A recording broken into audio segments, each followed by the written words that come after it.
Welcome to our YouTube channel. In this video, we'll provide you with a full guide on how to follow a TikTok account. If you want to stay updated with the content of your favorite TikTok creators, this guide is for you.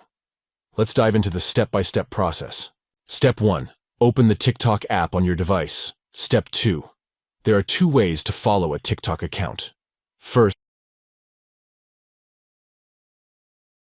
while watching a TikTok video, you'll notice a follow button next to the creator's username or profile picture. Simply tap on the follow button to start following that account. The second way is to search for the account you want to follow. You can do this by tapping on the search icon and typing the username or name of the account in the search bar. Step 3.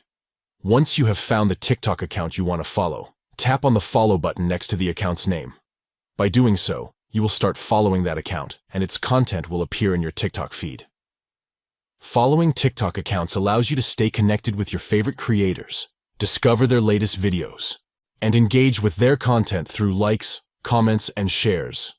It's a great way to curate your TikTok experience and stay up to date with the creators you enjoy the most. Thank you for watching, and enjoy exploring the amazing content from your favorite TikTok accounts.